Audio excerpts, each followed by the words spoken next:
കല്യാണം ജീവിത ലക്ഷ്യമാക്കി നടക്കുന്ന ജയേഷ് എന്ന ചെറുപ്പക്കാരൻ പ്രായം 38 കഴിഞ്ഞിട്ടുണ്ട്. നല്ല വീടുണ്ട്, നല്ല ജോലിയുണ്ട്, നല്ല സുഖസൗകര്യങ്ങളുണ്ട് എന്നിങ്ങനെ എല്ലാം ഉണ്ട്. എന്നിട്ടും കല്യാണം അങ്ങോട്ട് ഒരു സെറ്റാവുന്നില്ല ഒന്നും. കല്യാണം വൈകുന്നതിന് അയാളുടേതായ ചില ഡിമാൻഡുകൾ കാരണമാണ്. എങ്കിലും അയാൾ ഭാവി വധുവിനെ തേടിയുള്ള യാത്ര ഇപ്പോഴും നിർബാധം തുടരുകയാണ്. പേഴ്സണൽ മാരേജ് അസിസ്റ്റൻ്റ് വരെ ജയേഷിനുണ്ട് എന്നതാണ് ഒരു കൗതുകം. ഒരു ജാതകം ജയേഷിൻ്റെ രസകരമായ കല്യാണ യാത്രകൾ പറയുന്ന സിനിമയാണ്.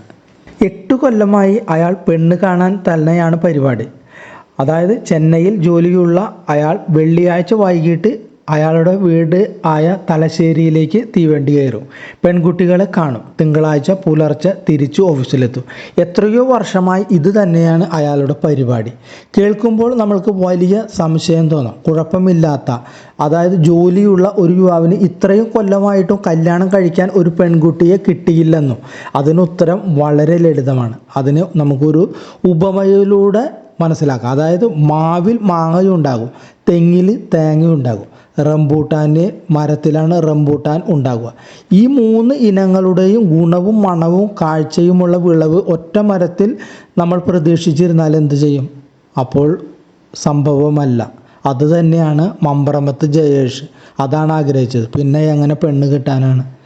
തൻ്റെ തറവാട്ടു മഹിമയിൽ അഭിമാനിക്കുന്ന, പെണ്ണിൻ്റെ നിറവും സൗന്ദര്യവും വരെ വിഷയമായ ജാതക പൊരുത്തത്തിന് പ്രാധാന്യം നൽകുന്ന മെയിൽ ഷോവനിസ്റ്റായ ഒരാളാണ് ജയേഷ്. അതിനൊന്നും എന്നെ കിട്ടില്ല, ഞാൻ മപ്രത്തെ ജയേഷ് ആണെന്ന് നാഴികയ്ക്ക് 40 വട്ടവും വീമ്പ് പറയുന്ന ഒരാൾ.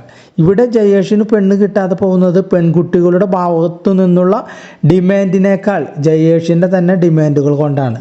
ജയേഷിൻ്റെ പെണ്ണ് കാണൽ യാത്രയും അതിനിടെ ഉണ്ടാകുന്ന പ്രശ്നങ്ങളും അവൻ്റെ ആ കോമഡികളുമാണ് ഈ ചിത്രം നമ്മളോട് സംസാരിക്കുന്നത്. പെണ്ണിനെ ഇഷ്ടപ്പെടാത്ത ചെറുക്കൻ മാത്രമല്ല, ചെറുക്കനെ ഇഷ്ടമില്ലാത്ത പെൺകുട്ടികളും നമ്മുടെ നാട്ടിൽ ഉണ്ട്. ഇഷ്ടപ്പെട്ടില്ലെന്ന് ഒരു പെൺകുട്ടിയോട് പറയുമ്പോൾ അവൾ അനുഭവിക്കുന്ന വേദന തിരിച്ചു കേൾക്കുമ്പോൾ യുവാക്കളും അനുഭവിക്കണമെന്നത് ഒരു കാവ്യനീതിയാണ്. ആ നീതി മമ്പ്രത്ത് ജയേഷിനു അനുഭവിക്കേണ്ടി വരുന്നുണ്ട്. നിഖില വിമൽ, യാദു, ഇഷ തൽവാർ, സയനോര ഫിലിപ്പ്, ഇന്ദു തമ്പി, ഹരിത, ചിപ്പി ദേവസ്, രജിത മധു, ഹരിത തുടങ്ങി ഒരു പറ്റ നായികമാർ ചിത്രത്തിൽ പല രംഗങ്ങളിലായി വന്നു പോകുന്നുണ്ടെങ്കിലും ആർക്കും വലിയ റോളൊന്നുമില്ല. കഥാഗതിയിൽ ബാബു ആൻ്റണി, പി കുഞ്ഞിക്കണ്ണൻ, നിർമ്മൽ പാലാഴി, അമൽ താഹ എന്നിവരാണ് ചിത്രത്തിലെ മറ്റു പ്രധാന അഭിനേതാക്കൾ. ഗായകൻ വിധു പ്രതാപ്, അവതാരക വർഷ എന്നിവരും ചിത്രത്തിൽ വന്നു പോകുന്നുണ്ട്. ഒരു കഥ പറഞ്ഞു പോകുന്നതിനിടയിൽ കുറേ സന്ദേശങ്ങളും പറയണമെന്ന നിർബന്ധമുള്ളത് കൊണ്ടായിരിക്കണം അത്തരം കുറേ കാര്യങ്ങളും തിരക്കഥയിൽ കയറി വരുന്നുണ്ട്. ഒരു ഭാഗത്ത് ജാതകത്തിലും കൈനോട്ടത്തിലുമെല്ലാം തികഞ്ഞ വിശ്വാസം, മറുവശത്ത് ജാതകം കത്തിച്ച് കടുപ്പത്തിൽ ചായ ഉണ്ടാക്കാനുള്ള ആഹ്വാനം, സ്വവർഗാനുരാഗമെന്നത് കുണ്ടനാണെന്ന സങ്കല്പം, ഗേയോ ലെസ്ബിയനോ ആകുന്നത് വെറും സാധാരണ സംഗതി തുടങ്ങി ഒരു വിഷയത്തിൻ്റെ 2 വശങ്ങളും അവതരിപ്പിച്ച് സിനിമ പ്രേക്ഷകന് ഇഷ്ടമുള്ളത് സ്വീകരിക്കാനുള്ള സ്വാതന്ത്ര്യവും നൽകുന്നുണ്ട്.